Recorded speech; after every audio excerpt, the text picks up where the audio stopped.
Greetings, my brothers and sisters.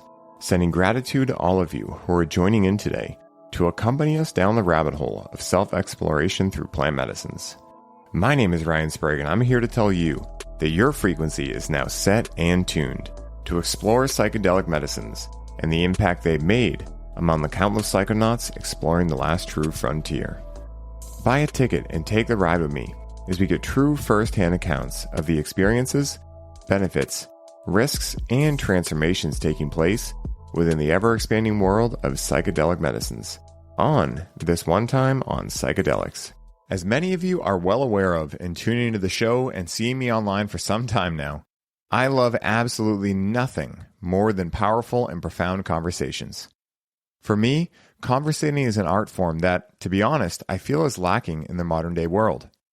The ability to go deep into the notion that we will never quote-unquote know anything, yet still be curious and excited to explore the blank canvas we call life, is something that I thrive on. And today's episode is a perfect example of what can happen when we don't focus on a plan, but rather open ourselves up to the divine intelligence awaiting within us, and have faith that what comes out will be perfectly unique. Today's guest on the show is a returning guest who is one of many of your favorites. He is the creator of the Abundance Archetype, which is a mastermind designed to decouple what we believe we know about abundance and allow us to tap into true abundance, which, rather than being tied to one specific area of life, such as finance, is instead the source of abundance that comes from within and trickles out into the external world from that place of infinite abundance within. In today's episode, which we did live from his epic new house, we dive into the topic of abundance, the mysteries of life, and much, much more. So please help me in welcoming back my man, Jason Pickard, to the show. Jason, my man. Yeah. What a pleasure, bro. We're at your house in your Maloka. We're overlooking the beautiful upstate New York landscape. We just did an amazing sauna, cold plunge, back to sauna, back to cold plunge. We had a flame explosion in the sauna, which was epic. As an Aries, a very fiery person, I was like, game recognized game. It's so amazing. Never seen that before. Dude, it's never been done before. You know, of course it happened now. But dude, I'm so excited to be here with you, man. It's a long time coming, you know? It really is. Yeah. We've been trying to put this together since April, maybe, or like when you moved in, you know, about a year ago, you know, and it's great we get to be here, man. You know, you've been on the podcast before, and like I talked to you before, you're like, what do you want to talk about? I'm like, we're just going to dive in, bro. Yeah. You know, and we brought up a couple of great topics in the steam room that I'm sure we'll dive into. Yeah. But yeah, like I know there's a lot of new things you've been up to, man. You have the Abundance Archetype now. You're in this beautiful new home with your beautiful family. Give us an update, bro. What's been going on in your world? Yeah, well, the Abundance Archetype is a big one, you know? I know. You know, because I had this whole Wall Street career, and I did that well. And when I was there, I realized that money doesn't really lead to fulfillment. You know, I was I've said before, I was there. I was 25 years old. I was super successful. I was flying around the world in private planes. I had limousines driving me around, free access to any nightclub in New York City. But I was 330 pounds. I was totally depressed, and I was really not happy. And then I went through the whole weight loss journey, and I changed my physical body. And I still didn't find that fulfillment I was seeking. And then that's when I realized that it was an inside game. And I went out and I studied for 15 years from great people like Paul Chek and yoga and biogeometry and all these different things. And I integrated it pretty well. But it got to a point in my Wall Street career where I really, what was a primary identity of me being the trader and the secondary part of me being the healer and the coach and the therapist started to become more primary. And I realized that I cannot do that job well if it's a secondary hobby, you know? I had too much respect for that industry and how much effort goes into actually having a competitive edge and making money. So I threw it all aside. I retired, and I went full on into this whole kind of esoteric field of studying all of these different things and being certified and really kind of figuring it out. And I started trying to put it all together to develop this course, and I realized that I actually had to bring both parts of myself to the table. You know, we can only really be successful if we bring all parts of ourselves out. And I realized there was a big divorce between wealth and well-being, right? We have wealthy people that have money but have broken relationships, terrible health, and they're miserable. And then we have people in the coaching world, the spiritual world, who have the well-being, who have the spiritual connection, but are afraid of money. They think it's evil. Yeah. And I started thinking about how all of the great world religions were all founded on money. Mm-hmm. Jesus was apparently given $4 million in today's value worth of frankincense, myrrh, and gold when he was born. Moses lived with the Pharaoh. Buddha was a prince. Arjuna was a prince. And Muhammad married a very wealthy businesswoman, very successful businesswoman. So all of these great religions, all of these great spiritual movements that are the great kind of scripture of the world were all founded by money. And so money in and of itself, it can't be separate from spirituality. In fact, it seems to be something that is necessary to grow. So my whole big thing was, how do I marry these two parts back into myself? And then how do I create a course to teach this to people so that we could have really conscious business and move from what one of my teachers, Jeffrey Armstrong, says, entrepreneurs to montrepreneurs. Yes, dude. Because the business world is really, I think in the next 100 years, it's the most essential place for spirituality to move into. Because, you could only affect so much by sitting in a cave or by working with one individual. But if you tap in and you change a corporate CEO with thousands of employees and thousands of customers and thousands of points of contact, you could have a really big impact. And I think that's the kind of change we need to make in the world. So that's really what I've been focusing on. Dude, it's amazing, man. And I 100% agree, because I think a lot of spiritual people, you're right, they are either afraid of money or they think it's evil. And at the end of the day, do people do evil things with money? 100%. Yeah. But the same way I talk about all the time, just because people become addicted to cannabis doesn't mean it's an issue with cannabis, right? It's whatever led them to cope out with the plant. It's not that money is evil. It's that if people do not understand nervous system wise and also mindset wise, heart set wise, what they're going to do with that money, they put the cart before the horse, right? Yeah. And that's like what you were talking about. You had all this money, but you had no well-being, right? And it's not that the answer was well-being and no money, right? It's like Taoism talks about. It's the middle way. And that, I think, is one of the main challenges in society right now, because that takes critical and complex thinking. And it also takes critical and complex being as well, right? It's much easier to say, oh, money's evil, I'm just not going to do that. Versus, why do I feel it's evil? How can I actually use money to create a bigger impact in the world? Because here's the thing, right? Like you said, being able to have more money allows you, if you have your heart in the right place, to make that bigger impact in the world. Yeah. And so the question becomes, what is really going on here? Why is money seeming evil, right? Well, like I said, it's because people are putting the cart before the horse. And they're being sold this story or this message that, hey, the biggest thing that you want in life is safety, right? And so you're going to have to do what's safe, and you're going to have to go out there, and it's this logical thing, right? When you know what comes from the heart is not logical whatsoever. And so at the end of the day, what I always tell people is, I'm not saying you go quit your job right now because it's not what you love.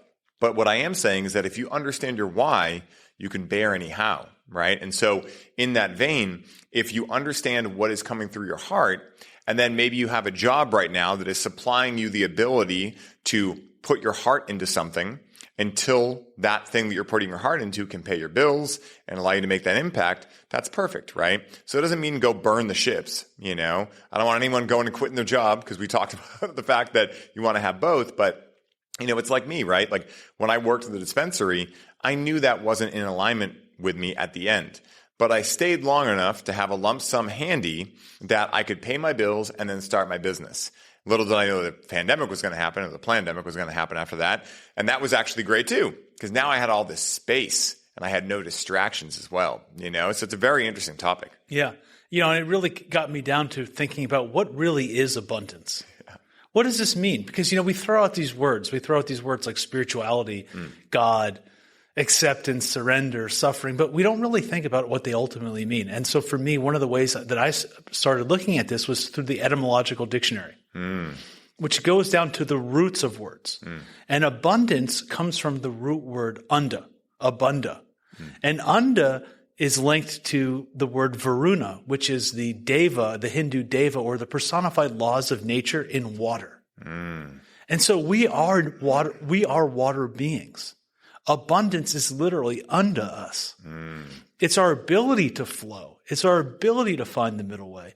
It's our ability to have fluidity. It's our ability to know who we truly are despite what's happening in our life through pleasure and pain.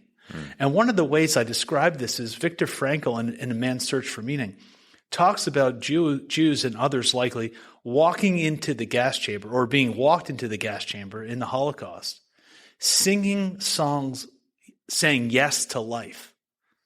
And this really shook him and it really shook me. And I put this in my course because when I finally understood that after meditating on that for a long time, I realized that that is the epitome of abundance. That it's an extreme example, but despite what's going on in your life, despite the circumstances of your life, much of which you can't control at times, you still say yes to life. You still know who you are, what you stand for, and knowing that no matter what happens to you, nobody can take away your vibe, your attitude to life, your mood, right? Your approach. So, to me, that was really abundance. It's finding out who you really are. Why are you here? What are your unique gifts, skills, and talents? Why were you born? What's the impact you want to make? How do you live life well? What makes you happy? What kind of food do you need to eat? What kind of exercise do you need to do? How much sleep do you need? What kind of relationship do you want? And standing for that. And despite what's going on in your life, knowing that's true to you.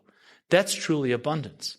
And then I went into the meaning of wealth, right? Because we talk about wealth, but what does it mean to be truly wealthy?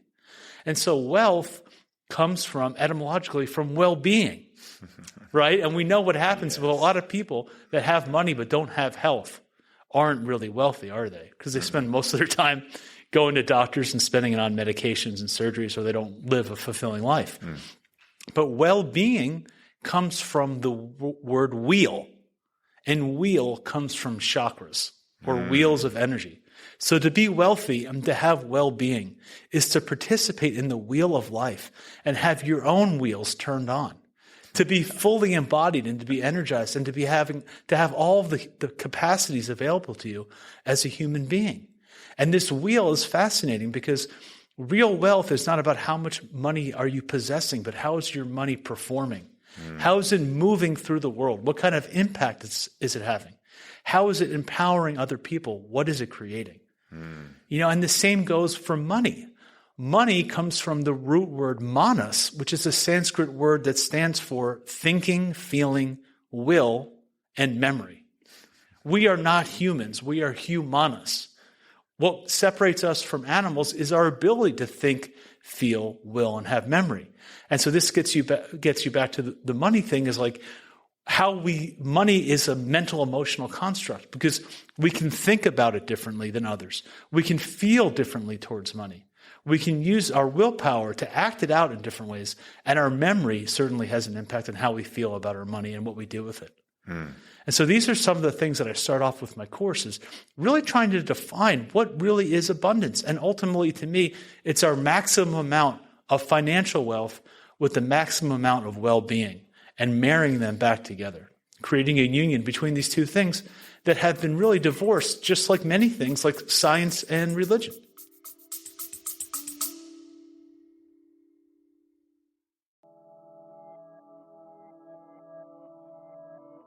Hey everybody, I hope you're enjoying the show. I wanted to take a quick moment to let you all know that the doors are officially open for the Conscious Cannabis Collective. And as such, this is the last week you can sign up and receive all of the bonuses we're currently including. This is the last time I will be personally onboarding those of you who sign up with a complimentary one-on-one session, and you'll have the ability to get the Grow with Cannabis course for free during this limited time. For more info on how you can take advantage of this offer, head down to the show notes for this episode and secure your spot today, as we only have so many spots left and they are filling up quickly. Now back to the show.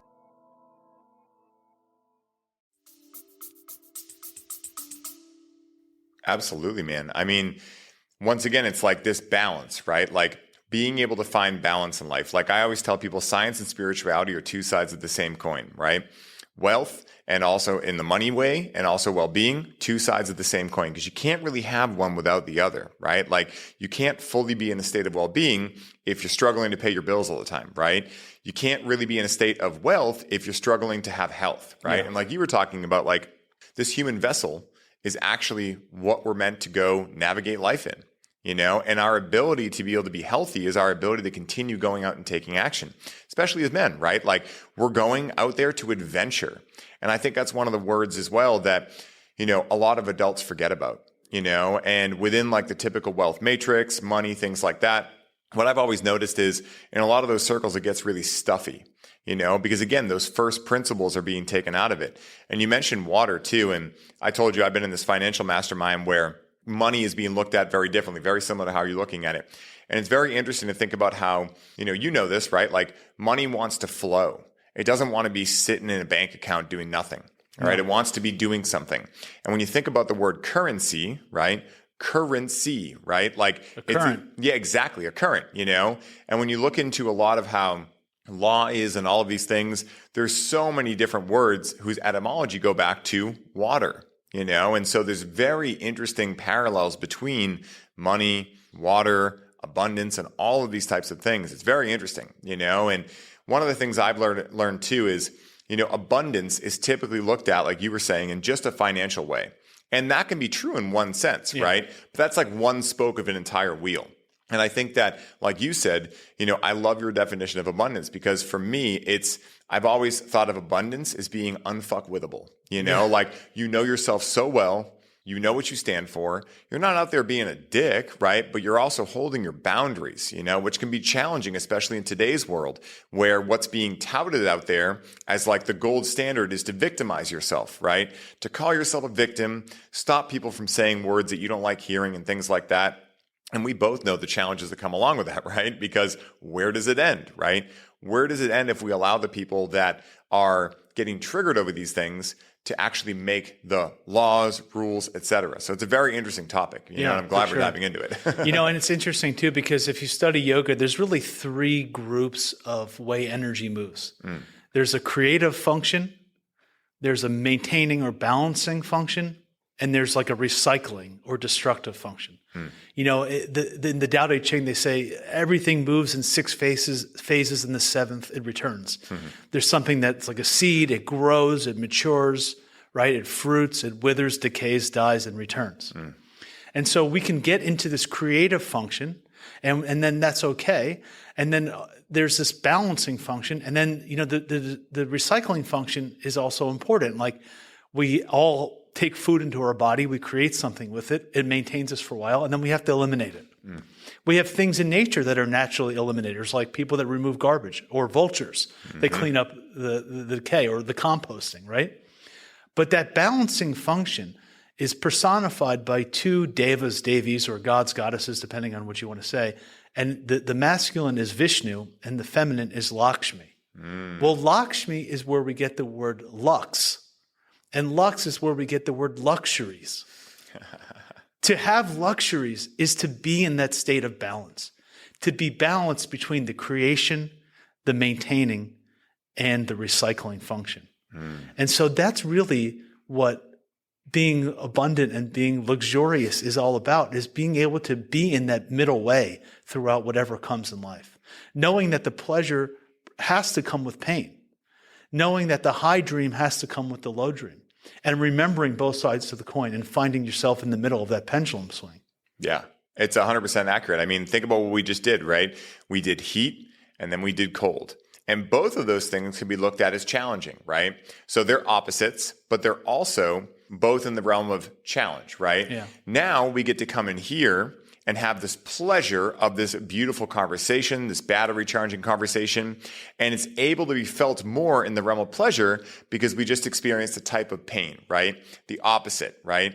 And I think that that's so important because one of the reasons in which why I do cold exposure and sauna and combo and things of that nature is not because I'm a masochist, right, at heart. It's because I understand that the ability to find comfort in discomfort is the dance of life. Yeah. I mean, really, like, think about it. There could be a meteor that hits there right now. And if you haven't trained yourself to go through challenges, right, and persevere through them, you're not going to be able to be a good leader for what to do, right? How to get your family out of here, right? Like what to do if that happened, right? It doesn't mean that you don't feel that nervous system response, but you're able to actually work through it and actually be able to respond rather than react to it. And I think that's one of the big challenges in the world. And I think that's one of the big things too, when it comes to even psychedelics, right? That a lot of people fall into challenge with, because when you take a psychedelic, there's a very real probability that there's going to be a challenging aspect of it. Yeah, and if that's why they call it a journey. Yeah, exactly. Yeah, they don't call it, the Six Flags ride, Shamanic party. Yeah, exactly. And so like your ability to be able to breathe through things, feel them, etc., not only allows you to go through that, but it allows you to feel the gem in it, or find the gem in it, which is like Joseph Campbell states, bliss is any emotion felt all the way through.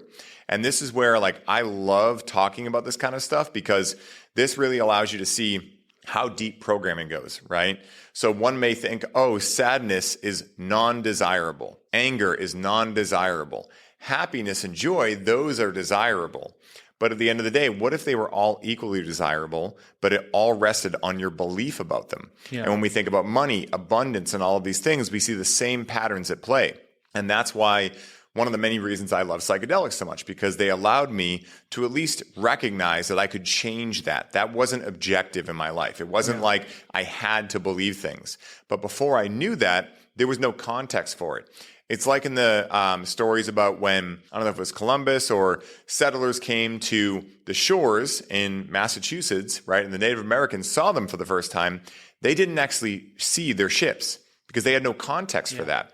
And so when I look around at the world today, I have a lot of compassion, because I'm also aware there's probably things, definitely things that I'm not aware of yet that I will become aware of. But I think that's the process, of life, is unbecoming, right? Unlearning. And when you get into that frame of mind, you can come back to who and what you truly are, which is abundance. Like, it's your birthright, not just financially and in this 3D matrix, but like, think about it. What is an infinite being? Infinity is abundance, right? Like, it is everything, And so it's a very interesting dichotomy to speak about this kind of thing of infinity compared to abundance, compared to belief systems, compared to how all of them fit together. It's very interesting stuff. Yeah. There's so many things there. But first of all, one of the interesting things about the Native Americans and seeing the Columbus ships is that apparently the only people who could see the ships were the medicine men, were the shamans, the people that could see the invisible. And they were the ones that warned people to come back from the shores and move out of the way because these ships were coming in. Mm-hmm. But nobody else could see them because they never had the context for it. Wow. And you mentioned the stuff about getting comfortable with the uncomfortable. I actually think that that's not only an important skill for life, but also for business. Definitely. And so I have these 2 lessons in my course. First is using your body symptom as your investing ally. Okay. Imagine you're there about to make an investment of any kind. And all of a sudden, you're about to hit the buy button. You're going to buy some crypto. You're going to buy a stock. You're going to invest in some marketing or a course or something. And you notice a little headache or a little nausea in your stomach. Many people that I work with on Wall Street would just run and take a Tums or an Advil or Tylenol or a drink or a coffee or a Red Bull and numb it out. But what if that's some brilliance, this investing guide that you have that's actually showing you this decision you might make might give you a headache, or it might make you a little bit upset, right? And then to be able to explore that. But where the comfortable from the uncomfortable comes in is that often when we're on the edge of going into something great, we're about to take a big risk, we're about to make it a big investment, we're about to stretch ourselves in some way, we get the same kind of symptoms. And they're the part of us that's saying, maybe you don't want to go there. That might be too much of a stretch for you. But the only way to discern if that signal is congruent with you should be pulling back because it's a bad decision, or if you're just getting nervous or anxious because this is you're about to leap over your boundaries of what you think is possible, is by stretching that comfort zone systematically each day. So by going in the cold plunge, by going in the hot sauna, by doing fasting or meditation or breath work or whatever it is for you, a workout, or, there's a million ways to kneel and kiss the ground on getting comfortable with the uncomfortable.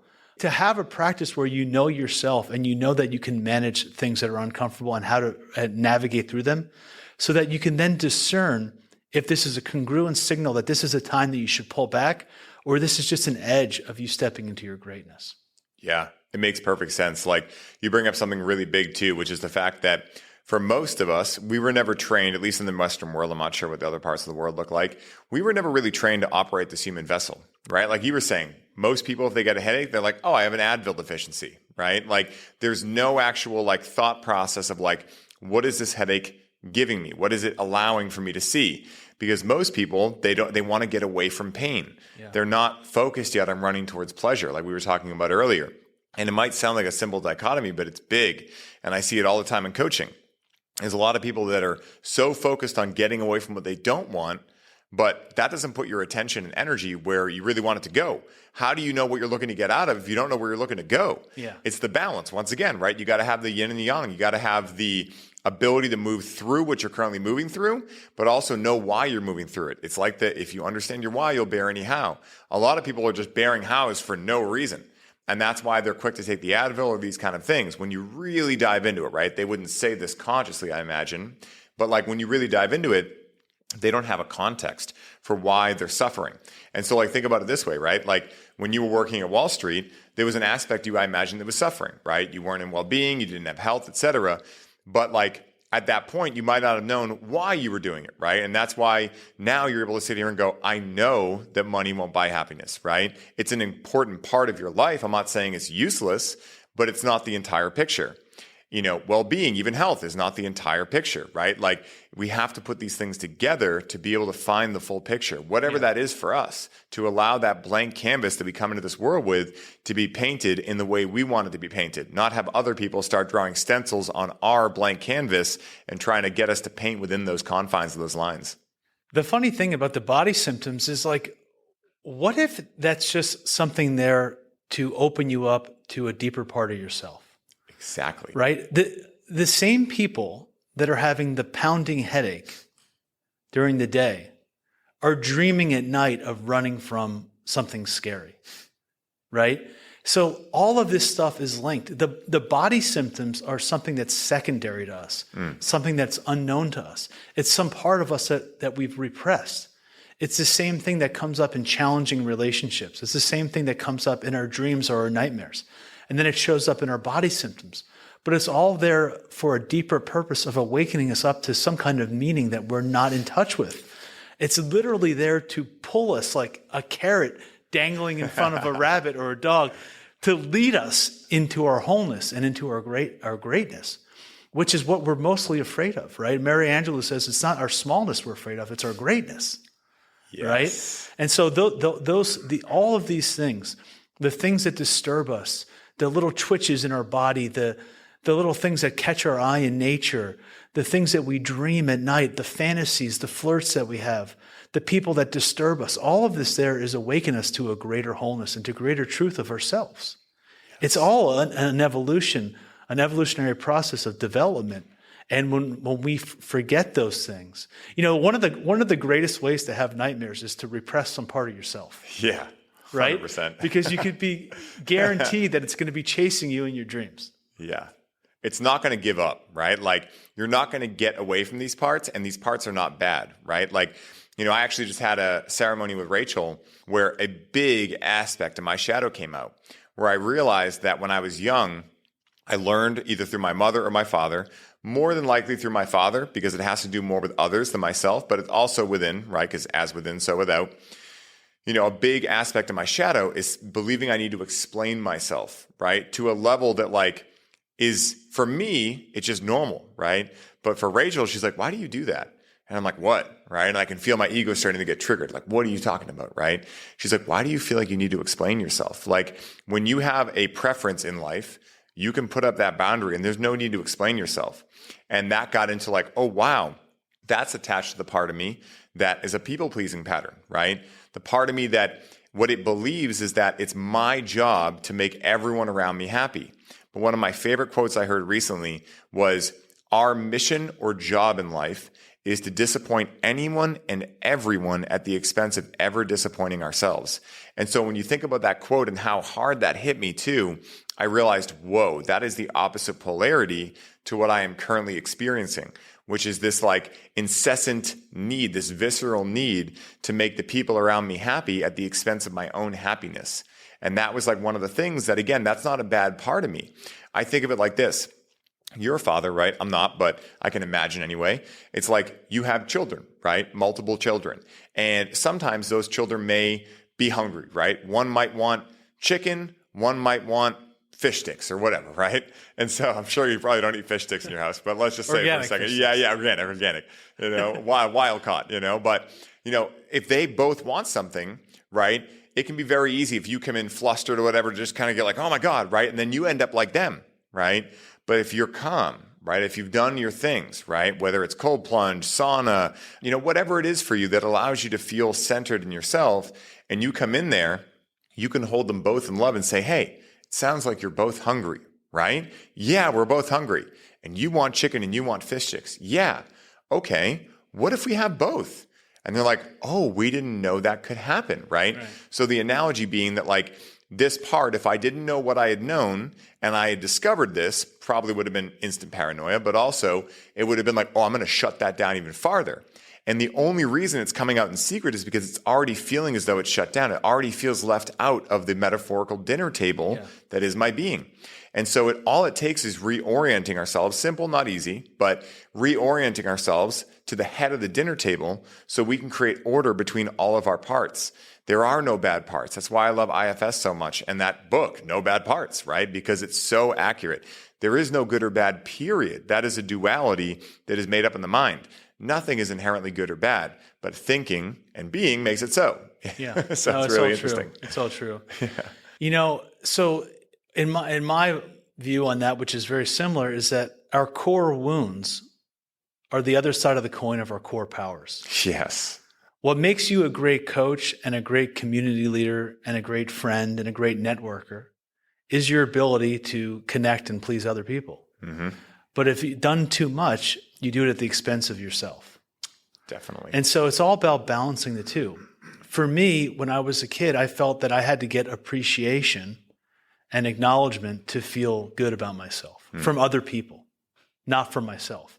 And it's interesting because most of these belief systems, and the word belief is pretty interesting because when we believe, a leave is a leave of absence. It's a permission to leave or a furlough. So anytime we have a belief, we're actually leaving the present moment. And it's recognizing that we need to be live instead of believe. But these beliefs get started usually between birth and 7 to 10 years old. And we're literally just like a tape recorder of our parents, of our culture, society, religion, other influences in our life, grandparents, friends, teachers, whatever. And we begin to learn these belief systems because they ultimately keep us safe. At some level, you learn that if you please other people, you have some kind of safety and security. But when you get to become an adult, you have the ability, and most people don't. Oddly, we stay children often, even as we become elderly. There's a big difference between being an elder and being elderly. Yeah. And being an elder means you have to move through these different stages of life, moving from the child to the warrior to the king or queen and to the elder. And it means that you have to think for yourself and have to examine these beliefs. Is this really true? Is this what I want to do now? Am I just living out this loop that my parents and their parents and their parents for back until the beginning of time have played out? And is this what I want to play on into the future? But the thing is that for me, when and often these get founded by these early childhood experiences. So one of the ways that I could show this is that when I was 7 years old, I came home with my first report card, and I was giving it to my mom, and I was expecting a big result of reward, like you did a great job, let's go get a toy or something. And she told me this wasn't really good enough for a reward, whatever it was. And I really got pissed off. I really lost it. I actually threw myself in the air and I hit my head and had to go to the hospital and get stitches and all this kind of stuff. And there's a lot of metaphors in even those components. But just simply, what I learned is that I had to perform and be at the best, be the best student, be the best performer, be the best employee to feel good about myself from somebody else. Now, that's a core wound, and that led me to be 330 pounds because that's an insatiable drive that you had to keep filling, and I had to ultimately fill it up with food because it was something that couldn't be filled because you can never feel that from somebody else. Yeah. But at the same time, it was my core power.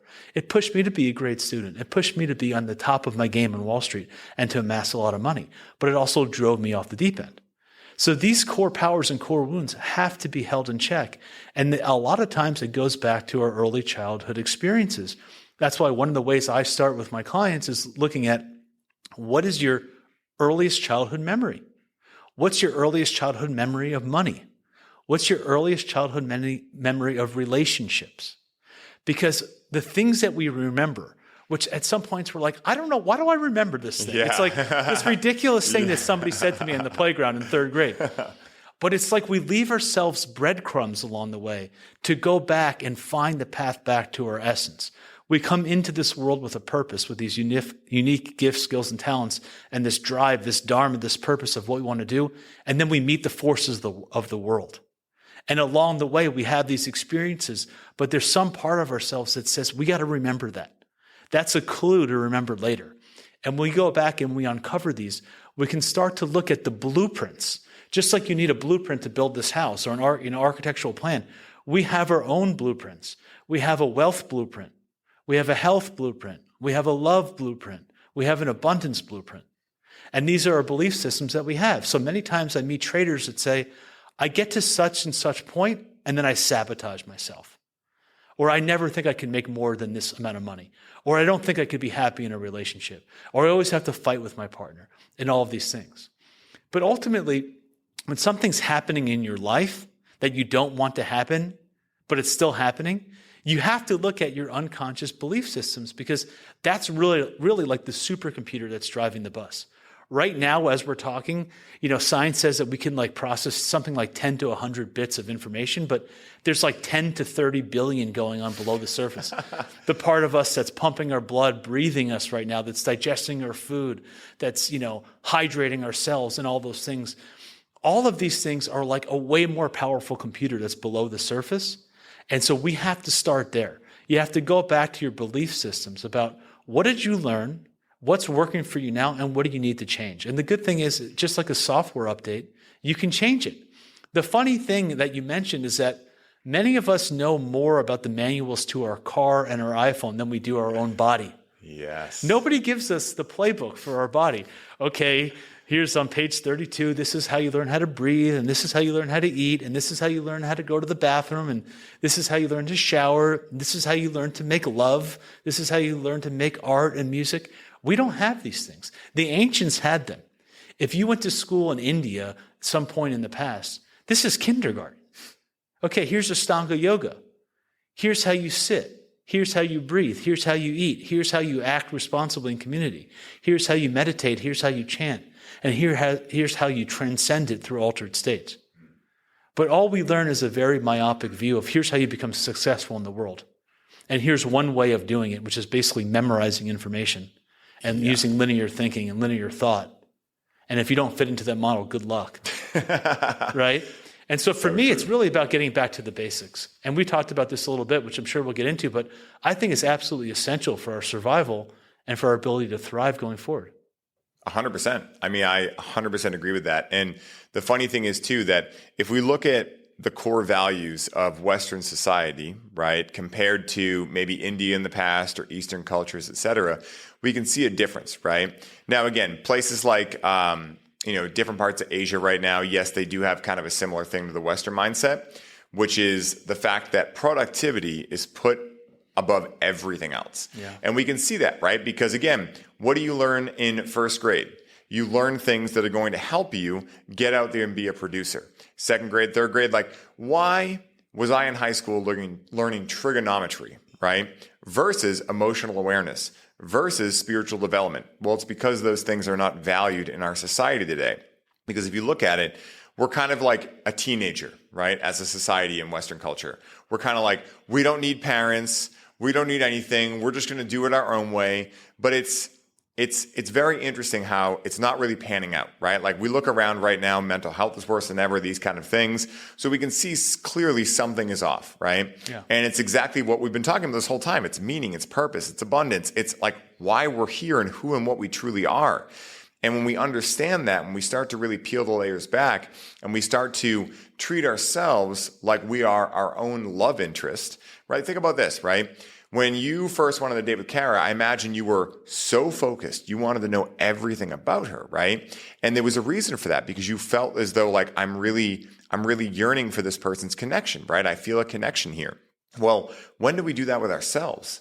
Right? Like we're trained our entire life, at least over here in America, to go to school, do tests, memorize things. And the body, like food, water, etc., is only to get you back to doing that, right? Like that's the whole goal of it. And that's why there's fast food. Why would there be fast food, right? Why does it need to be fast? Well, because something else is more important. And those are the questions that, again, psychedelics started opening up in me, because again, like when I started really diving into it, I'm like, okay, I'm not going to blame the world and, oh, woe was me. It sucks that I grew up in this kind of environment. No, because I looked at it as like, okay, well, who is my soul then that decided to incarnate at such a confusing time, right? What kind of unit is my soul, and that's what I tell everyone, every client I talk to that's like, I'm currently in cannabis dependency or my life isn't working out the way I wanted it to. I'm like, remind yourself that you're still a wild individual for choosing to incarnate at this time in history where there are all of these distractions. We've gotten so far away from what the human experience I feel is truly about, right? Which is about being, not necessarily doing. You can do from a place of being, but you can't do from a place of not being, right? And that's, I think, the challenge we're seeing. It's multifaceted, of course, but if you are being something and from that being, doing comes forth, right? Like you created the abundance archetype because you've been being yourself, right? Like you've reverse engineered from when you were 330 pounds, like, hey, that's actually not fully me, right? It's a part of me, but it's not fully me, right? Just like we were talking about with the shadow development. And then you reverse engineer that back, and now you're at a much closer version, dead on, if I say, bullseye, to who and what you truly are. And that's why now you can access abundance and fulfillment and true love and all of these things, because those are the side effect of a well-lived life. And one of the things you mentioned too is within the realm of challenge, right? Like one of my other favorite quotes is, our mess becomes our mission. But I like to add on to that and say our mess becomes our mission if we choose to believe it is. If you choose to accept it. Exactly. If you choose to accept it, because you can definitely like abracadabra yourself into your life being a mess and it having no meaning, right? When I was working at the dispensary and I realized that I was numbing my emotions out with cannabis, I could have played woe is me. I'm the victim. It's this plant that did this to me. And you know what? In my subjective reality, that would have been accurate. I'm sure there are many people that would have even agreed with me. But I chose the harder path, right? That stung much harder to go, no, this is a me issue. But luckily, my soul led me to that because I realized that, yeah, the sting was heavier, but on the other side of that sting was a world of freedom. And that ability to take full accountability and responsibility and ownership over your experience of life is exactly what Viktor Frankl was talking about when those people were going into the gas chamber. They knew what was going to happen, but they refused to let that experience dictate how they felt. Yeah. And that is the sauce right there. Like, again, simple, not necessarily easy, right? Like when I went through that shadow thing the night, it took a while of breathing to be able to go, okay, I accept this, right? I never want to paint a picture like you're enlightened and everything's perfect. Like it's not about that. But what starts happening is you start enjoying the challenge. And the best analogy for this is fitness, right? Like the first time you ever went to the gym at 330 pounds, I bet you left with some beliefs of like, oh my God, what am I doing? Yeah, what am I doing? Is this worth it? Am I going to go back? And then I bet after about 6 to 8 months, your trainer says you're done and you're like, that's it? Like, we can't do more? Like, I'm not feeling enough of that, like, that struggle yet. I want that, right? If we can extrapolate that into all of our life and welcome the struggle in, not expect it, right? Or not like want it to come in, but be happy when it comes, then we access what I meant with Joseph Campbell. Like, bliss is any emotion felt all the way through. You can find peace in the challenge if you choose to believe you can, because you are the creator of your reality. And it's a lot of power, right? And so there's a great responsibility that comes along with that power. And the analogy I use for this is, you ever seen Harry Potter, right? The first one. My kids love it. Yeah, right? Where they're on Diagon Alley. And he goes into the wand shop, Harry, and the guy's giving him different wands, and he's just like hitting shit, and it's blowing off the walls, right? That's most of us in our lives, right? We are throwing our words around. We're spelling ourselves into stories. We're doing these things completely unconsciously.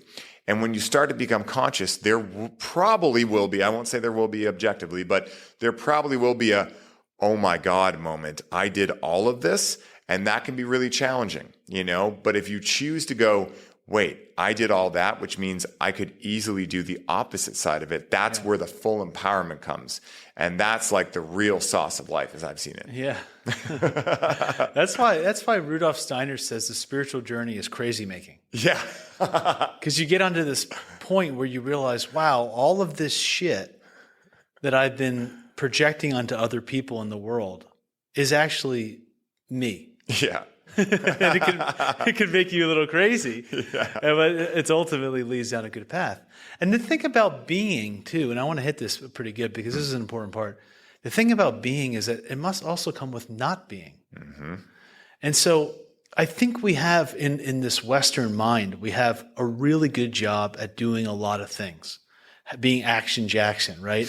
I mean, we have this linear left brain mind. I mean, if there's one thing that the United States can do well is linear thinking, business, linear business, right?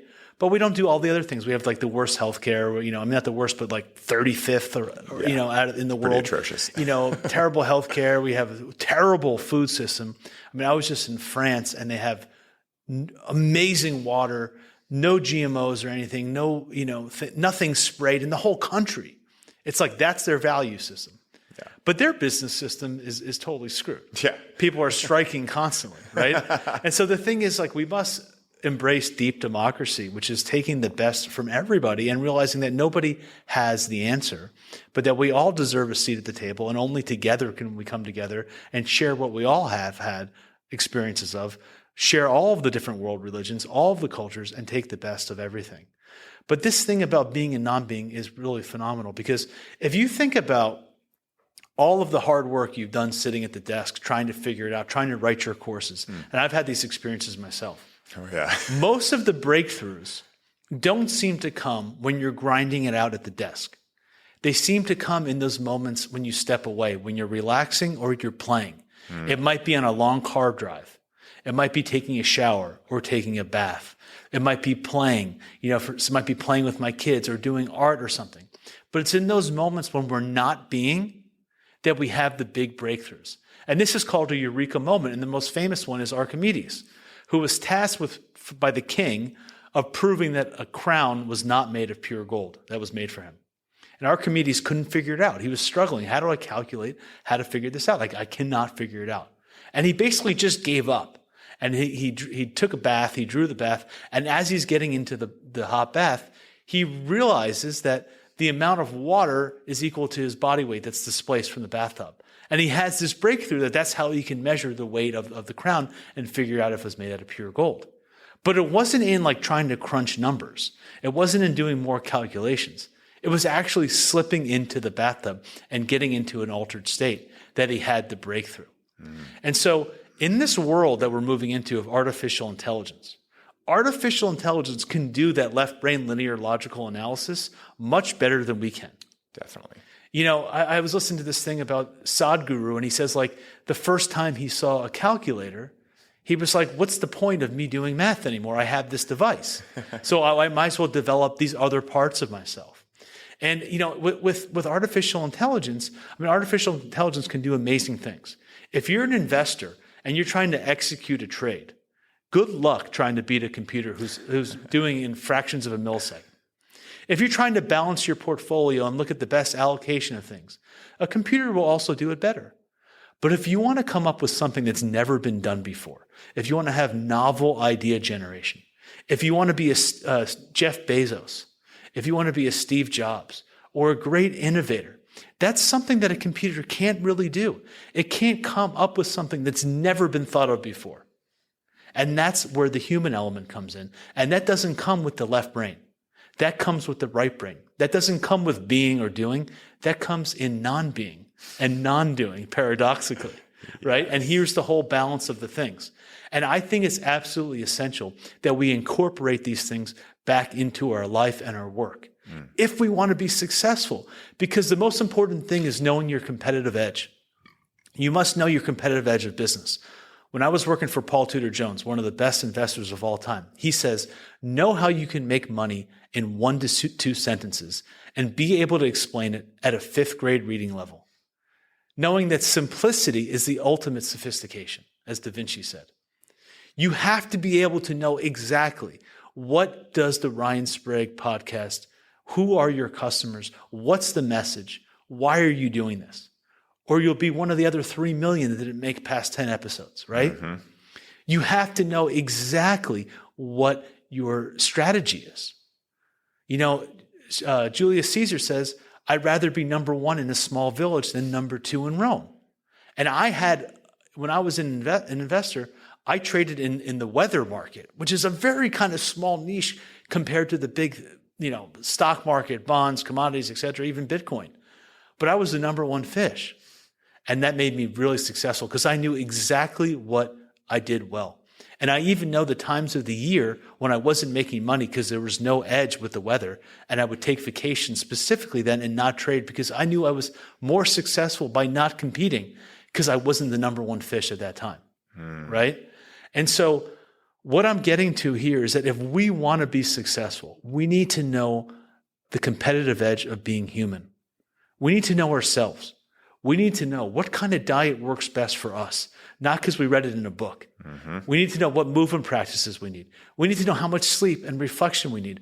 We need to know how we work best. What's our style of learning? Do we want to work in an office or virtually or with teams? Do we want to learn electronically through courses, right? All of these different things. What kind of relationships work for us? Not because our parents were in it. Not because our church says we have to be in a particular kind of relationship, because we know inside of us maybe even through experience, that this works for us. And as humanity, we must think, feel, will, and remember what it means to be human and what differentiates us from machines. And those are 3 things. 1 is our body. We must read the manual. We must get to know this thing that has 5 billion years of evolution. Talk about market testing. Yes. Okay? ChatGPT, I don't know how many years, but it's not 5 billion. Yeah, it's definitely not. It's probably less than 20. Yeah. Right? And so we have this unbelievable wisdom that we can tap into. We call it gut instincts, but we don't have to wait for these things to spontaneously occur. I've developed tons and tons of exercises where we can, without even the use of psychedelics, tap into altered states at our desk, listen to our body, dream during the day, use creativity, use art to tap into insights to problems that we can't solve through our regular left brain knowledge. We have the ability to dream. Okay, we have artificial intelligence. Let me tell you, dreaming is official intelligence, okay? Yeah.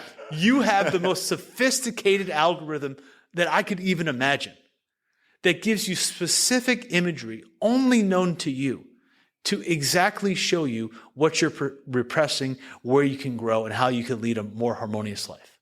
Think about that. Each one of the 8 billion people on this planet have their own official intelligence every time they shut their eyes. And all you have to do is pay attention to it. And in fact, you don't even need to shut your eyes. You can do it during the day. Catch yourself fantasizing about something. Catch yourself flirting with something out the window. Something catches your attention. A rose, a person, an animal. What's the deeper meaning? If I could look through their eyes back at me, what would I see? And what tip would I give to myself? What does that mean symbolically?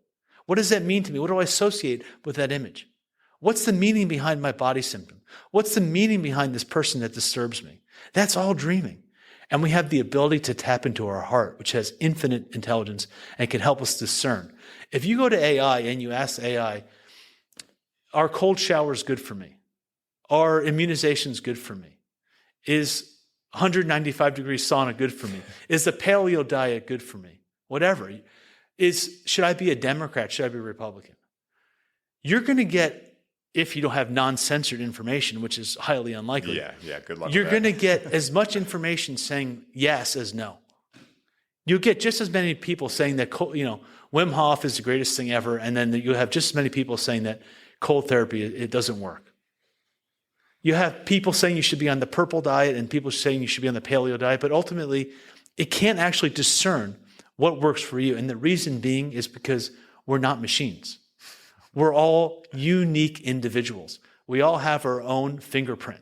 There will never be another Ryan Sprague on this planet, right? There will never be 2 snowflakes that are alike. We all came into this world with unique gifts, skills, and talents, with our own purpose, with our own karma, with our own dreams. Nobody dreams what you dream at night. Nobody feels the way exactly like you do. Nobody has the same makeup of the 5 elements even in your body. And so we must know this human body if we want to compete and thrive and survive. It's absolutely essential. Yeah. I mean, dude, I'll take nail in the head for 500, please. Like, that was epic. And you called out something that I love talking about. I mean, everything in there I love talking about, but simplicity, right? So I have a theory that actually simplicity is now complexity, and complexity is actually simplicity. Yeah. Because if you think about it, right, like the simplest things in life, right? When I've been deep in medicine journeys, when I first started connecting with psychedelics and I was hearing about the potential, the machine elves or whatever else, right? Right. You know, I was thinking. Still haven't seen those yet. Yeah, right. Still haven't seen them either. But I was thinking, which is one challenge, but I was thinking like, oh, wow. Like, I must get this like complex calculus equation that is going to show me how the planets move or whatever. You know what the deepest insight I ever got in a medicine ceremony was? Whatever you believe, you become. Wow. The deeper I go, the fewer words it is, the easier it is to understand, and the more earth-shattering it is to me, because simplicity is actually complexity now. And I think that's where we currently are in the world, because we all know what happens if you skip leg day, right? You end up looking like, you know, huge and inflated, and then you got chicken legs, right? Well, think about this. No calves. Yeah, no calves. Exactly. You know, as a tall guy, no matter how much I work on my calves, they're never going to be good. But it's like funny because we all know that, right? We all know in the workout world, don't skip leg day. But if you think about it, haven't we all kind of skipped leg day metaphorically? Because we've gone to school, we've gone to the gym mentally since we were 6. And then we get to be 18, we graduate high school. And what's the next step? College. Okay, cool. Next step, grad school. Okay, next step, further grad school potentially. And then next step, get married and get a house and whatever, right? So all of a sudden we've gone so much up here, but we haven't done anything for many of us in any other aspect, the heart, the soul, the body, right? And so like, it's almost like we've all skipped leg day. And that's why I think simplicity is actually complexity and complexity is actually simplicity, because when you have this so overdeveloped, you've put the cart before the horse. That's what we were talking about earlier in the sauna too. Like, a lot of people, including myself, for a long time thought that the more books I read, the more I memorize, the more I know. And knowing is like the ultimate goal. But knowing has no content. First of all, you can't really know anything because nothing is objective. You can only know it subjectively for yourself. But also, when you think you know something, you close yourself off to anything else, right? And also, if you haven't had an experience, like the analogy I always give here is, if you want to know what an apple is, right? You could go to school, you could understand the different varieties, what season they grow in, what it tastes like, what it looks like, different colors, different, people's opinions on it. But you don't know an apple at all unless you actually go try an apple. Now, when you try an apple and you go, wow, this was amazing, that might be a reason to go learn some stuff about it, right? But I think a lot of people have it backwards, They're doing the intellect before the experience, and they're missing out on what life really is. Yeah. Because life is not an observation sport. You got to get in the water and go send it. It's a participation sport. It is a participation sport, And so I love that you brought that up. So are our courses. Yeah, exactly. And it's funny because we were talking too about how it's a very interesting phenomenon. People that will purchase a course and then not do anything with it, right? And it's almost like they're getting the golden ticket of like, I bought the thing, but then they get scared because to actually go through it is not just the doing, it's unbecoming, it's unlearning, it's also learning. So there's a process going through it. And I don't know what everyone's reason is for who's done that, right? But it is a very interesting phenomenon. And you were mentioning AI, which is really interesting because I have so many people, if you go on the internet, you'll see, oh my God, AI is amazing. It's incredible. Oh my God, it's going to kill the world, right? And I'm like, once again, those are just projections of how we feel about it. We look at it with aliens, right? How many movies out there are aliens coming and fucking our shit up, right? Not realizing that if a being that was that advanced, they would have had to got over hateful emotions and learned how to balance them a long time ago. What we're really seeing there is what we would do if we showed up on another planet. What we would do is we would pillage them. We would take their resources. We would blow their planet up. It has nothing to do with aliens. It's really a projection of a lot of our own shadow. Exactly. And if you follow Stephen Greer, he said, who has had all of these contact sightings, he says none of them have been what we perceive them to be of threats. They're all benevolent beings here to support us, right? Exactly. And if you follow Stephen Greer and other people too, they say that probably like the main reason they haven't actually made more contact is because they're like, you guys are still in your infantile stages down there. They're like, we're like, look at us, we got nukes. They're like, cool, how do you do with your emotions? Oh, it's like, how's your water? Yeah, exactly. Yeah. How's your water? Oh, we fluorinated it. And I always thought it would be funny if aliens came down, right? And they were like, wow, interesting what you guys are doing down here. So we noticed that there's like this power structure, right? And certain people are, being ostracized from the community and all these things are going on. What species rules you guys?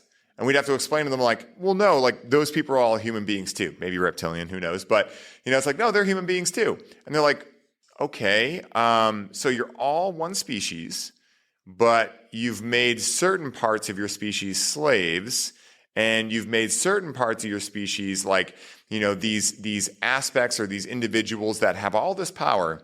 So you have the ability to come together, bring all your religions together, bring all your information together, and actually figure out how to really like own this human experience.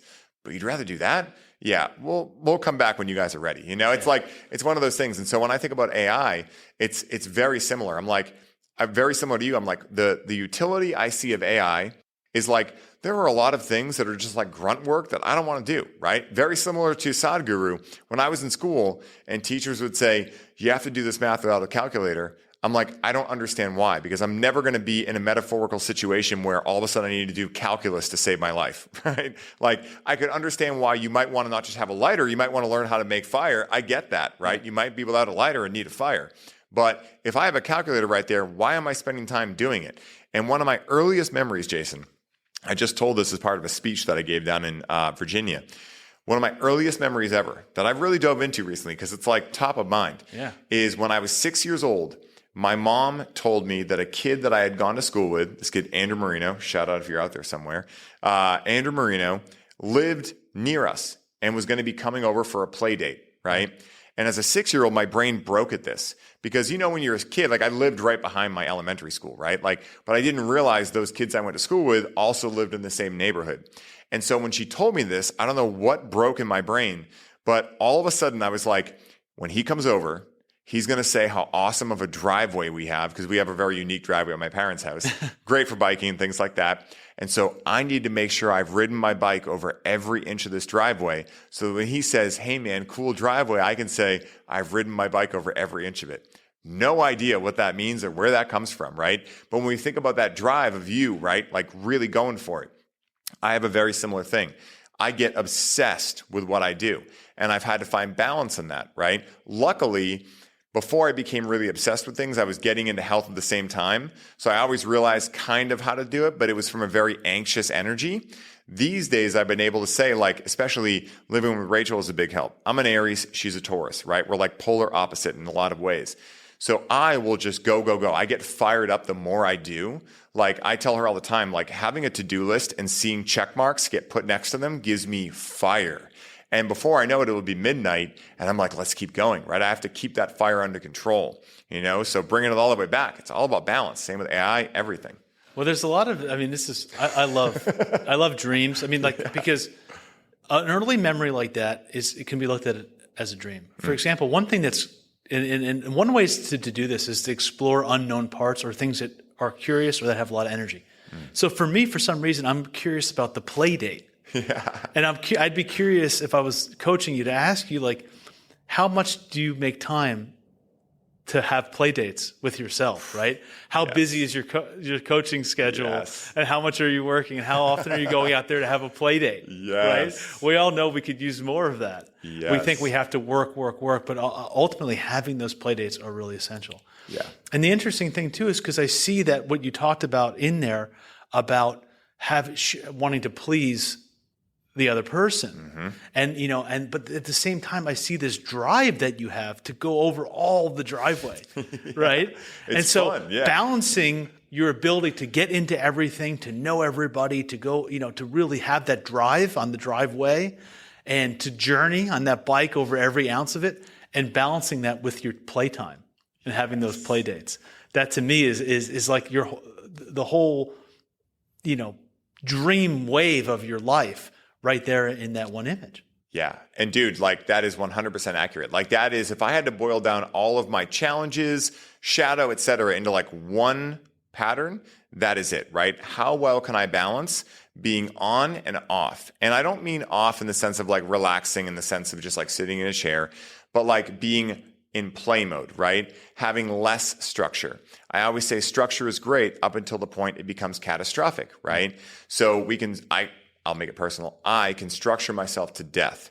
And I do enjoy structure, right? You know, running a business, being an entrepreneur, you need structure, right? You will learn very quickly that you cannot get past a very elementary level without a certain level of structure. And the bigger your company grows, et cetera, the more structure you need. But in a paradoxical way, what is the point of structure?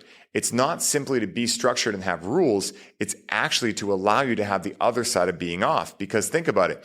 If you know exactly what time you're going to wake up, exactly what food you're going to eat, what clothes you're going to wear, what times your calls are, et cetera, you don't have to think about any of that now. So even when you're in those modes, you get to be free. Yeah. And when your day ends, you get to go, everything was remembered. I'm good, right? And so that's what I tell a lot of entrepreneurs that are like me, because when I grew up, I did not like the idea of structure, even though I was still doing it. I just didn't see it as structure.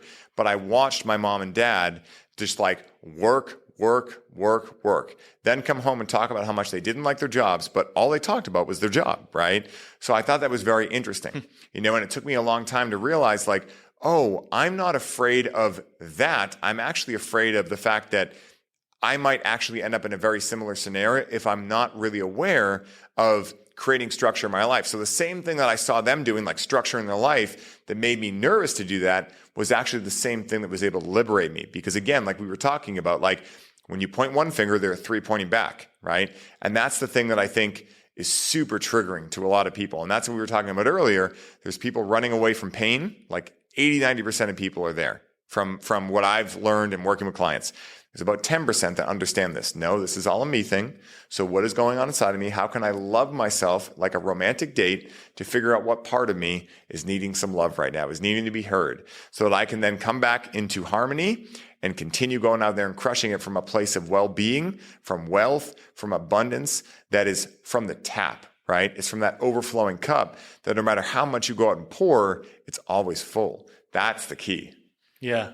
It's funny when you're talking about your parents, because like so many of us have these very kind of seemingly boring conversations, isn't it? Like, oh, what do you do for a living? How was your day? Oh, this and this and that. But one of my teachers, Arnie Mindell from Process Work, talks about, he's like, break up the tea party. Ask somebody what they dreamt last night. Ask somebody what their highest hopes and dreams are. Ask somebody like what's on their heart, right? Like, let's drop this thing about, I went shopping and, the weather was nice and, this is what I did in my work. Let's get into something secondary and unknown and really deep, right? And even the mystic Gurdjieff talks about this. He asks people, where do you live? And I'd say, I live in New York. But he's saying, no, where do you live? Where do you live mentally? Where are your thoughts living? Where are you living emotionally? And where are you living spiritually? And just like there's parts of our cities and states that we don't want to go down, little dark alleys and little shady spots, we have those same spots in our mind that we don't want to look at, right? But ultimately, we can't change the outcome in our life without changing the level of being. And we have to look through all those dark alleys and all those spots and know, where do we truly live? And it's not on the horizontal line. It's on that vertical line, the dreaming line. Right? What are we connected to? What are we thinking about? What are we feeling? Not what are we doing in space-time? Yeah, 100%. It's funny. I brought this analogy up yesterday. I haven't used it in a little while, but it's like we were talking earlier about this whole idea of shadow, and also like what I've heard referred to as the golden shadow, right? Like your shadow is also the most divine aspect of you. It's just maybe out of balance, unheard, unprocessed, unexpressed, etc. The perfect depiction I've seen of this, that the universe, God always speaks to me in ridiculous analogies, so this is going to come out pretty funny. But have you ever seen the original Home Alone, right? Yeah. Classic, right? When Kevin comes downstairs after his parents forgot about him, right? Yeah. And he goes, because he wished the night before, I want them all to disappear, right? So he comes downstairs and he goes, I made my family disappear, aka shadow, oh my God. Then he realizes, oh my God, I made my family disappear. So it's like in that moment, you can see him figuratively process the shadow into the golden shadow, right? His scariest thought into his most empowering thought, And so it's funny how that works. And, you were talking about the small talk, right? And one of people's biggest issues when I speak to them, and I imagine, you have too, is lack of meaning or boredom, right? And I forget who said it, but someone really turned me onto this. And it was such an accurate statement where it's you have no excuse to be bored, right? And of course, very triggering title, right? What do you mean I don't have an excuse? But when he dove into it, it was so accurate because he was all right, think about who you are for a second. Think about who you are, the parts of you that no one knows about. You are an eternal mystery, and you're also weird as fuck, right? Whoever you're talking to is also weird as fuck. And so if you feel bored, it's because either you or the person across from you are not allowing yourself to be honest with how weird you are. Because if you were, you'd never be bored. You'd be like, wait, you do what? Oh my God, I've never heard of that before, right? And when we think about to bring it back to psychedelics again, what is some of the funniest parts of psychedelics? The weird shit that we realize we do all the time. Why do I walk like that? Or hey, my hands look weird. We're cast back into the present moment of how strange this entire experience is. Just like a kid, right? Your kids, they've seen many trees, right? But when they go out, they might touch a tree they've touched a million times because they haven't touched it that day. And somewhere along the way as adults, when we get adulterated, right, we start forgetting that. We don't got to touch that tree. We've seen a million trees like it, or I've lived next to that tree my whole life. Well, when's the last time you went and sat under it, right? In the state you're in right now, in the clothes you're wearing right now, in the mindset you're in right now, with the person you're with right now. Everything in life is different in every microsecond. And I think the more we can tune into that, the more we can tune into really how amazing this experience of life is. And what is another way to say that? The abundance of how everything is here with us. It's just so cool, man. That brought up when you were talking about that. It's really true. It's really important for business too. It really is. Jim Henson says he's never met a successful person without a child's like mind. Yes. The open mind. We wake up each day and we think the world is 99% known to us and 1% unknown. And the reality is it's flipped. How much light can we see? 1%. How much sound can we see? We can't even hear a dog whistle that our dogs can hear, right? How much can we smell? Our animals can smell things a quarter mile away. We could barely smell, dinner in the next room, right? We know so little. And when we wake up each day like that, like a child, open to new possibilities, expanding our awareness, using our imagination, using our creativity, looking at things new, it actually can open us up to better solutions in business, right? Instead of yesterday equals today, it's wow, what is today going to bring? What can I learn new? Looking at things like a child actually gives us spontaneity and flexibility and creativity and playfulness, all of which are essential to being a great leader. Why? Because as you move through the stages of archetypes, if you move from a child to a warrior, if you don't have a good childhood, you cannot be an effective warrior. You don't have the imagination. You don't know when to retreat. You don't know how to be spontaneous, right? You don't have any respect for life. So you just you become a bully, and that doesn't end up very well. If you're not a good child, if you don't have a good childhood, if you don't have a good warriorship, how do you become a king or a queen? How do you become a good leader? How do you know what to stand for? How do you know when to laugh? How do you know how to be playful and how to, rest and all of these different things? And then if you don't have a childhood and you don't have a good warriorship and you're not a good king or queen, how do you become an elder and actually lead your tribe? And we have a lot of people that are still trying to deal with that childhood stage or have skipped that or now just think they're badass warriors.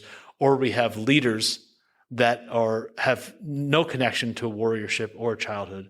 And so this child's like mind is absolutely essential, and it's so critical to business.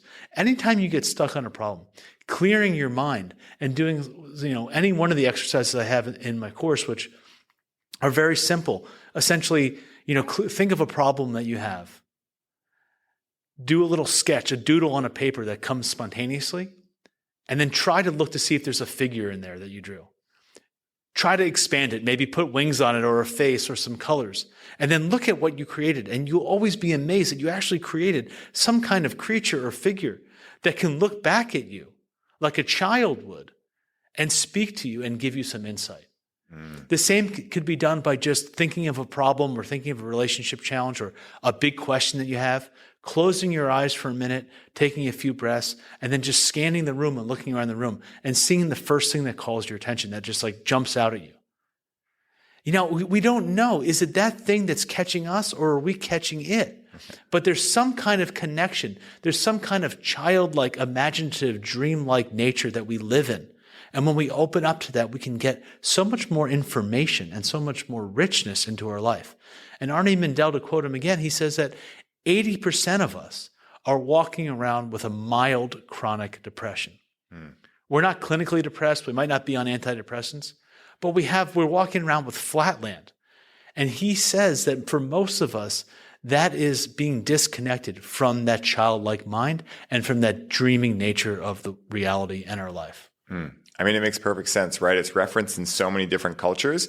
Like I always say, I'm not a religious person, but I know a good line when I hear it. The Bible states, if you want to enter the kingdom of heaven, you must first enter the mind of a child. Yeah. Why is the jester the last archetype of the tarot deck, right? It's like, why is the Dalai Lama always laughing, right? Like, these people that are supposedly the closest to God are the ones that are the biggest comedic influences. Yeah. And that's why, I really think comedy has such a place in society, right? Mm-hmm. Because it reminds us that like, don't take life too seriously, right? Like, at the end of the day, nothing you do matters, but it's very important you do it. And that is funny. Like, it's funny. Like, the human experience is funny. It's all the emotion, but it's fun. And I think that there's a reason why, right? Like, to go back to what you were talking about earlier about how like these random words, like abundance are thrown out, spirituality, right? Well, a saying that we hear all the time is laughter is the best medicine. But we have no context for why, right? Like a lot of us feel it when we laugh, like we get like, oh my God, that's medicine. But we don't know why it's the best medicine, right?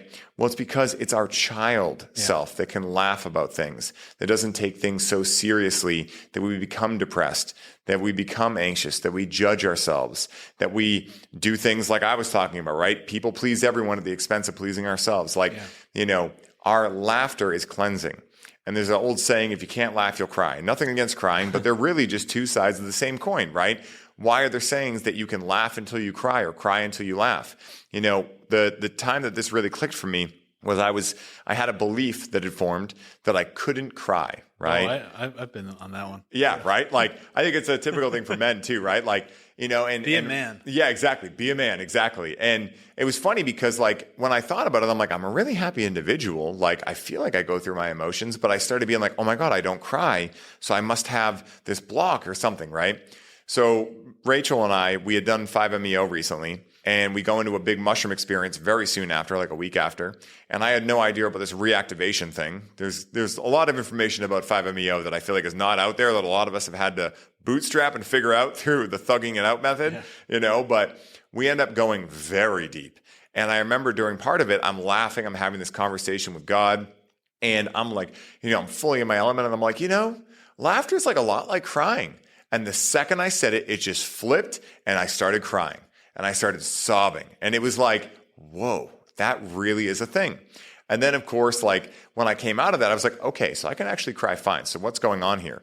And then that started allowing me to dive into astrology more. And when I dove into astrology, Rachel's like, because she's an expert at this, she's like, you really have no water in your chart. Like you're just not the same type of emotional person where I could be like, that bottle looked at you weird. And she'd be like, and cry, right? She can like turn it on, no problem. For me, I'm like, that's a superpower. But for her, she looks at me like, wow, you can find laughter in anything. Like that's a superpower. And I'm like, what? Like life's hilarious, right?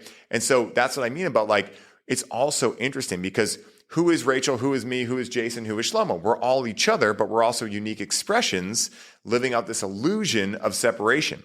We're God experiencing itself, right? Because like you said in the sauna, God may be all knowing, but he's not all experienced, or there wouldn't be this thing we call worth and life and experience and consciousness and all of these things. And so being able to remind ourselves of these deeper layers of this beauty of life and allowing ourselves to feel even the anger, the sadness, all the emotions, and be able to laugh through them and join together and connect, I truly feel is the remedy for what we're currently going through in society. And I'm not going to pretend like I know the answer, right, of how we get that connection to happen, but I know that all of us play a little tiny role in that, and if we can all come together and provide our magic to one another, that is a connected world. And a connected world is a happier world, a world full of joy, because joy is our innate state of being. That's why when you watch children, they're in joy until something happens. They move through that because they have yet to learn that they shouldn't, or that certain emotions are bad, and then they're back to joy. But somewhere along the way, adults, when we, again, get adulterated, we start just unconsciously holding that stuff in. And then after a while, we're like, wow, why do we need 5 Prozac every day? It's very interesting. The funny thing about laughter is you can go anywhere in the world and recognize it. Yeah, universal language. Right? You can go to China, you might not be able to speak the language, but you can recognize laughter. We all laugh in almost a similar way. We have unique characteristics of our laughs, but it's pretty much the same if you go anywhere in the world. Laughter really is the most universal language. Maybe with math, I don't know. But I mean, you can recognize laughter anywhere you go. And on a psychedelic journey, what I found through, many hundreds of ceremonies is that when I knew I got to an advanced place of medicine was when I can laugh, cry, purge, and witness it all at the same time. Laughing at my tears and laughing at my purging, and be the one who's witnessing it all. That really is the difference between an advanced state of awareness and psychosis, is having that meta-communicator, allowing yourself to go crazy, allowing yourself to feel these ecstatic states, allowing yourself to laugh, allowing yourself to cry, but not identifying with the state. When you identify with the state, you become like what we would call a crazy person. Yeah. But when you build up the awareness to recognize that I am not the one that's I'm the one watching Jason being crazy. I'm the one watching Jason crying. I'm the one watching Jason purging. And that becomes an advanced state that you can work and get to, but then you start to realize, wow, I'm getting into some deeper states of who I really am, and what this whole thing of this identity is that I project onto the world, and is kind of my persona or my mask from moment to moment. Jason, this has been the best conversation ever, man. Like I think it's the Maloka. I know, right? Like it's the geometrical structure, that right? Like the geodome, And it's funny how, I remember Ibrahim talking about how the dome type structures, they're much different energetically than like square walls. Of course, your house has biogeometry throughout the entire thing. So those square walls don't mean anything. Thank you, Dr. Kareem. Yeah. Thank you, Dr. Kareem, for this. This is amazing. But Jason, this has been incredible, man. Like just this experience for all you guys at home. I'm sorry you guys didn't get to experience all the epic magic. You just get to experience this epic conversation. But Jason, where can people find you, man? Where can they find out more about the Abundance Archetype and all of the incredible work you're doing? Guys, I'm telling you, this course is unbelievable. Like you have to go check it out. It is fun as well. It's not just information, it's information and implication, and also being able to really put all that together to have a beautiful experience. So where can people find you, find out more about it, and connect with you, man? Thank you so much. Yeah, I mean, it's really an honor for me to share my home with you, share bags with you, share, students together. I'm going to be a guest speaker in your course, and you're coming into mine in a few weeks. And we finally got this podcast together. Yes. It's such an honor for me going on the road of my life and having a lot of struggles and traveling the world and trying to gnaw at the truth. You mentioned this knowing, and knowing comes from gnosis. And gnosis comes from jnana, which is a type of yoga. And the chief of jnana yoga is Ganesha, the universal beloved elephant that reminds us to laugh at ourselves, that we are part human, part eat, sleep, mate, and defend, and part animal, eat, sleep, mate, defend, and part human. And the funny thing about Ganesha is he rides around on a mouse. And what do mouse do? They gnaw at the truth, gnawing, nibbling away. And that's really what I've tried to do with this course. And that's really kind of what I'm all about, is really trying to get to the truth of how do we live our life well? How do we live an abundant life? How do we make money and do it in a way that leaves a legacy so that we can leave something for the next 7 generations? understanding that our portfolio of life is much different than our stock portfolio, but it's our life-to-life portfolio, recognizing that what we leave here on this planet, what we do, how we treat people is actually whether or not we're going to have a lot of credit or debit going forward. Yeah. And it's maybe more important than how much money we have in our bank account that we can't take with us or go through the eye of the needle as we pass through.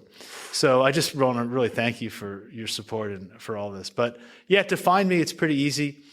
My website is jasonpickard.org, and my Instagram is Jason Pickard Official, where I do my best to share my insights in as short a time span as possible to get the algorithm to not cut me off after 7 seconds. But yeah, if you go to jasonpickard.org, you can hear all about my course, The Abundance Archetype, and you can book a free discovery call with me where you can get on a call with me for 30 minutes, which you know all about.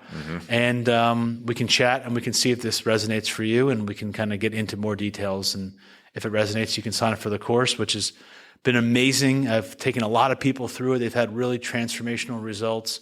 We do group calls twice a week where we get into deep downloads that I'm experiencing and also go deep into the course and give an opportunity for Q&A for all of the students. And we bring in great guest speakers like Ryan and many more. Plus you have access to the course. So check me out there, book a discovery call if it resonates with you. And I'd love to hear from you and chat. Oh, Jason, this has been literally like, again, I'll take nail on the head for 500 to what an open heart is, because this conversation and this experience and just being around you, man, 100% open heart vibes, you know? And guys, I have personal friends that have gone through Jason's course and they have nothing but amazing things to say about it. It is incredible. Jason is a master of so many different areas of life because he's gone through exactly what you guys heard about. You know, he's field tested these things. He's gone through, this isn't just, you know, intellect. This is experience being translated into intellect that he then supports you through. So please go check him out. I love you guys. I hope you enjoyed this episode. If you enjoyed it, we'd always love a 5-star review. It allows us to get the episodes and the podcast out to more people, which we are so grateful on. Because as you guys know, the mission of this podcast is to wake people up to the fact that life itself is the psychedelic, and it's going to take a village of us shouting this from the rooftops to make the movement happen. So I love you guys. May the force be with you to infinity and beyond till we see each other next time. Peace.